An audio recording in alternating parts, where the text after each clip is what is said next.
Welcome back to another episode of Out Loud Geek, where we discuss news and views about pop culture, science fiction, fantasy, food, cooking, the outdoors, and more.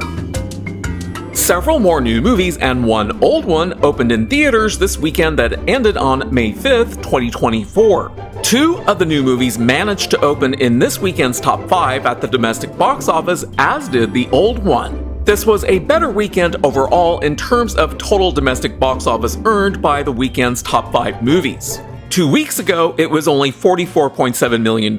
which was less than the $45 million domestic opening weekend box office that Ghostbusters Frozen Empire earned when it opened 6 weeks ago. Last weekend was worse at only $42.2 million, but this weekend was better at $55.2 million, which was higher than the domestic opening weekend box office that Ghostbusters Frozen Empire earned 6 weeks ago, but was less than the $58 million that Kung Fu Panda 4 earned domestically during its opening weekend 8 weeks ago. And much of that is due to this weekend's top 2 movies. But before proceeding, I'd like to ask everyone to please like this video, please share the video on social media, please subscribe to support this channel, and please press the bell to receive notifications. Thanks! This weekend's top 5 domestic box office recap will include 4 additional movies below the top 5 because I'm tracking them. Opening in the number 1 spot in this weekend's domestic box office was Universal Pictures' movie The Fall Guy, which has a reported expensive production budget of $125 million. The movie opened with $28.5 million domestically and $36.9 million internationally for a combined global gross opening weekend take of $65.4 million. But with that $125 million production budget, when multiplied by 2.5 to account for the 50% of gross box office ticket sales that movie theaters keep for themselves, as well as the additional costs of marketing the movie and other miscellaneous costs that the studio pays above and beyond the production budget, we get an estimated mid-range break-even point of $312.5 million. We'll find out in a little while whether this movie can break even or not. Then in second place was the 1999 movie Star Wars I: The Phantom Menace, which was produced, directed, and written by George Lucas when he owned Lucasfilm. The movie earned another $8.1 million domestically to bring its current domestic box office total up to $482.6 million. No new international earnings have been reported yet, so with its current $552.5 million in international earnings, the movie's global gross box office has risen to $1,035.1 million. I'd say that's very good for a movie that was released 25 years ago, long before Kathleen Kennedy destroyed the Star Wars franchise. I also find it funny that a once much berated Star Wars movie outperformed all but one of the current movies at the domestic box office, which includes another new movie in the top 5. Dropping into the third spot in this weekend's domestic box office was the MGM and Amazon Studios movie Challengers, which has a reported moderately high production budget of $55 million. The movie earned another $7.6 million domestically to bring its current domestic box office total up to $29.4 million. Internationally, the movie earned another $12.8 million to bring its current international box office total up to $22.8 million. So globally, the movie earned another $27.3 million to bring its current global gross box office total up to $52.3 million. Given that $55 million production budget, when multiplied by 2.5, we get an estimated mid-range break-even point of $137.5 million. And I'll have a few words to say shortly about whether Challengers can potentially break even or not. Opening in fourth place in this weekend's domestic box office was the low-budget horror movie Tarot, which only earned $6.5 million domestically and $3.7 million internationally for a global gross opening weekend take of $10.2 million, which I have to say is probably rather good for a movie that only has a 12% tomato meter score on Rotten Tomatoes right now. So with its $8 million reported production budget, the movie will probably break even. Godzilla x Kong: The New Empire dropped to the 5th position in this weekend's domestic box office by earning another $4.5 million to bring its current domestic box office total up to $188.1 million, keeping it as the 3rd highest grossing movie domestically so far this year. In comparison with the other Godzilla franchise movies produced by Legendary Pictures and Warner Bros., Godzilla x Kong: The New Empire is currently the second highest grossing movie domestically for the franchise, and as it earns more revenue, the gap between it and the current highest grossing movie for the franchise domestically, 2014's Godzilla and its $200.7 million, is shrinking. Internationally, the movie earned another $21.1 million to bring its current international box office total up to $358.8 million. So globally, the movie earned another $27.5 million to bring its current global gross box office total up to $546.9 million, keeping it as the second highest grossing movie worldwide behind Dune Part 2. One of the reasons for this movie's success is the $125.3 million that it has earned in China. Further, in terms of the Godzilla franchise movies produced by Legendary Pictures and Warner Bros., Godzilla x Kong: The New Empire is now the second highest grossing movie worldwide within the franchise. Dropping to 6th place in this weekend's domestic box office is Alex Garland's dystopian action movie Civil War, with its moderately high production budget of $50 million. Domestically, the movie earned another $3.6 million to bring its current domestic box office total up to $62 million. Internationally, the movie earned another $5.7 million to bring its current international box office total up to $17 million. So globally, the movie earned another $11.5 million to bring its current global gross box office total up to $79 million. In 8th place domestically this weekend was Kung Fu Panda 4, which earned another $2.4 million to bring its current domestic box office total up to $188.3 million, which is just barely allowing it to remain as the second highest grossing movie domestically for 2024 to date, behind Dune Part 2. Internationally, the movie earned another $13.1 million to bring its current international box office total up to $331.7 million.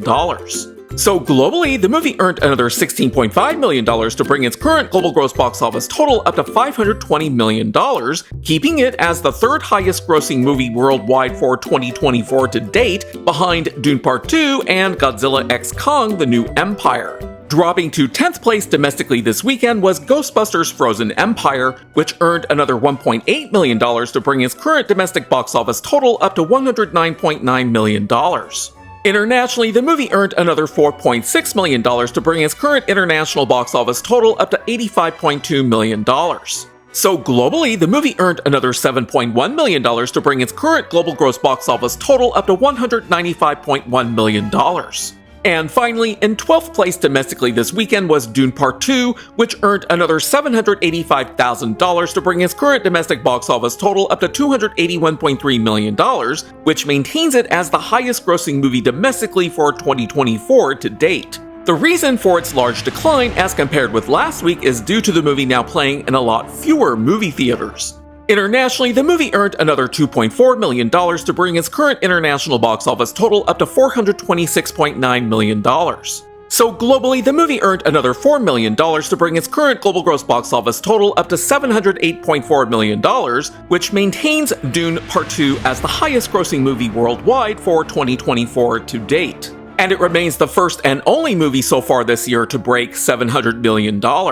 Now, going back to The Fall Guy using a possible range of average weekly drops from 30 to 40%, I can project that its final domestic box office revenue may range from $71.2 million at the low end, $81.4 million at the mid-range, and $94.8 million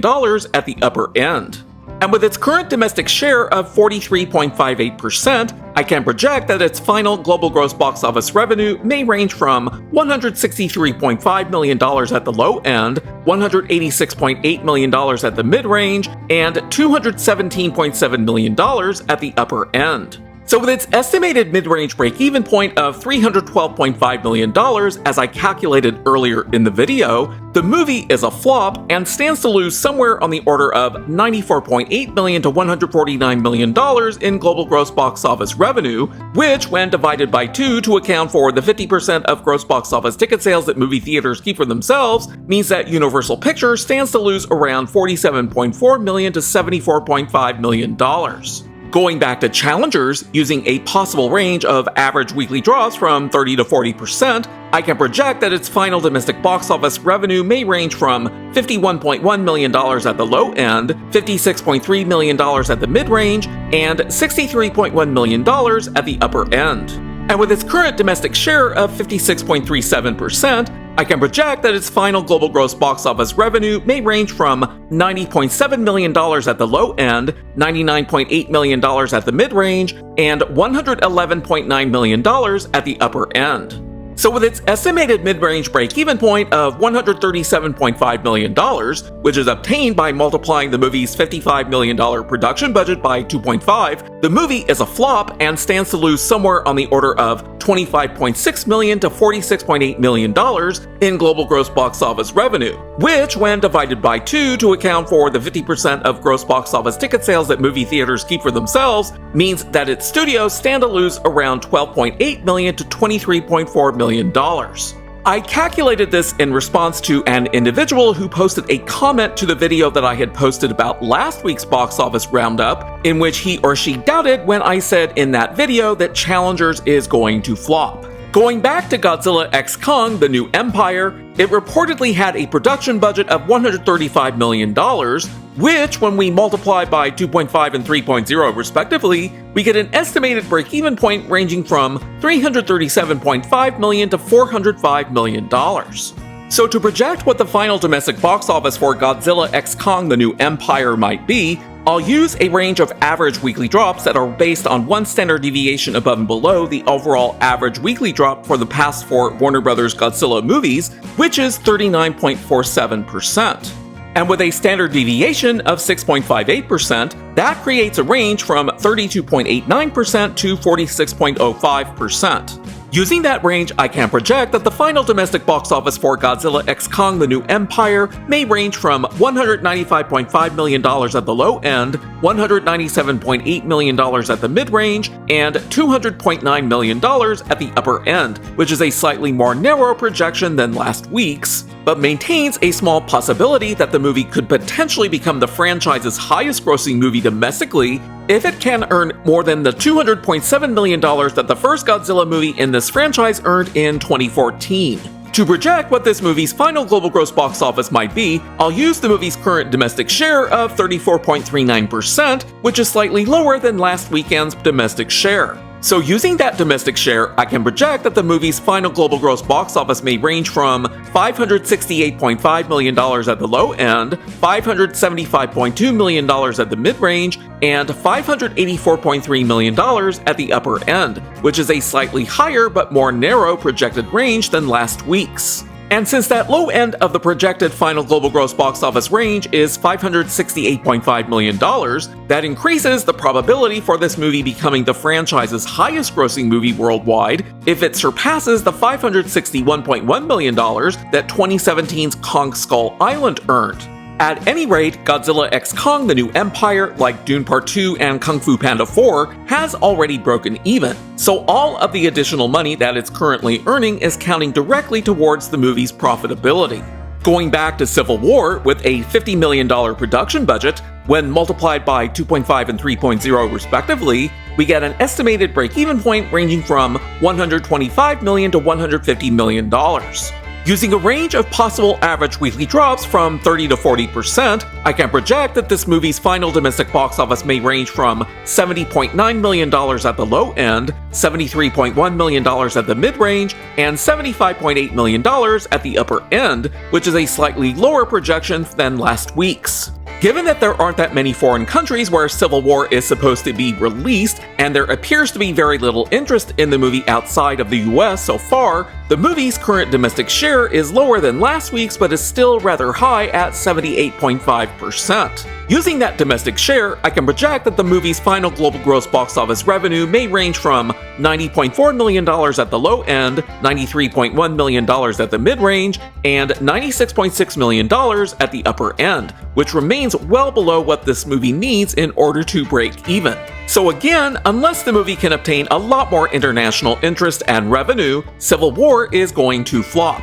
Going back to Kung Fu Panda 4, this is the fourth movie in a franchise that has a franchise average weekly drop of only 28.52%, which is somewhat low, and its standard deviation is only 0.49%, which is incredibly low. In order to project how well Kung Fu Panda 4 might do domestically, I decided to multiply that standard deviation by 10 so that I could create a broader possible range of average weekly drops from 23.66% to 33.38%. And using that range, I can project that the final domestic box office earnings for Kung Fu Panda 4 may range from $194.8 million at the low end, $196.2 million at the mid-range, and $198.1 million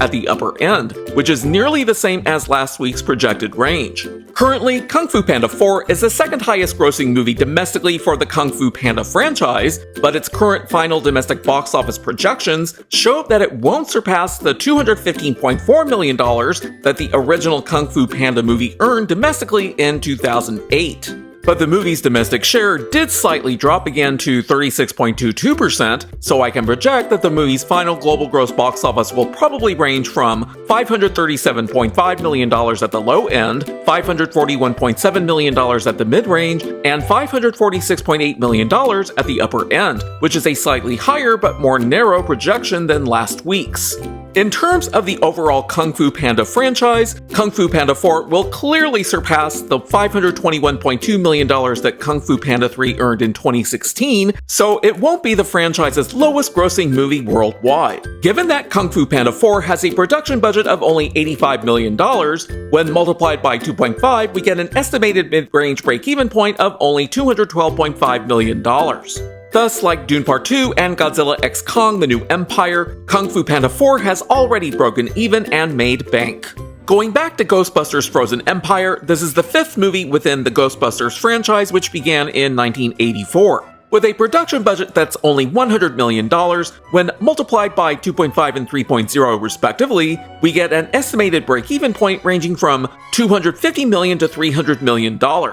Using the past three Ghostbusters movies to create an adjusted franchise average weekly drop of 32.02% and a corresponding standard deviation of only 5.13%, that gives me a range of possible average weekly drops from 26.9% to 37.15%. And using that range, I can project that its final domestic box office earnings may range from $114.1 million at the low end, $115.2 million at the mid-range, and $116.5 million at the upper end, which is barely lower and more narrow overall than last week's projection. The movie's current domestic share dropped slightly again to 56.33% from last week's 57.12%. And using that, I can project that the final global gross box office for the movie may range from $202.6 million at the low end, $204.4 million at the mid-range, and $206.8 million at the upper end, which is a more narrow range than last week's projection that shows an even higher likelihood that the movie will at least be able to break $200 million worldwide. But Ghostbusters: Frozen Empire is still a flop and will most likely lose as much as $43.1 million to $97.4 million in global gross box office revenue, which, when divided by 2 to account for the 50% of gross box office ticket sales that movie theaters keep for themselves, means that the production companies behind it, which includes Sony and Columbia Pictures, currently stand to lose anywhere from $21.6 million to $48.7 million. And finally, going back to Dune Part 2, which is the last movie that I'll be talking about in this video, using the same range of possible average weekly drops from 32.86% to 42.86%, as I had used in previous week's projections, my revised projections for the movie's final domestic box office earnings now range from $283.4 million at the low end, $283.8 million at the mid-range, and $284.4 million at the upper end. The movie's domestic share is the same as last week's at 39.72%, which I can use to project that the movie's final global gross box office revenue will probably range from $713.4 million at the low end, $714.5 million at the mid-range, and $715.9 million at the upper end, which is a slightly lower and more narrow range than last week's projection. Given that Dune Part 2 has an estimated break-even point ranging from $475 million to $570 million, which is calculated by multiplying its $190 million production budget by 2.5 and 3.0 respectively, the movie has already made bank. Thus, Ghostbusters Frozen Empire is a definite flop, and Civil War, The Fall Guy, and Challengers are all likely flops. But Godzilla x Kong: The New Empire, Dune Part 2, and Kung Fu Panda 4 are all highly successful and profitable. Thanks for watching today, and a huge thanks to everyone who has subscribed to our channel. We appreciate your support. If you enjoyed this video, please press the like button, and please feel free to share a comment. If you'd like to help support this channel, please press the red subscribe button, and please press the bell to receive notifications for new content. You can also find us on Facebook, Instagram, Threads, and Twitter by clicking on the links in the description. Until next time, this is Out Loud Geek.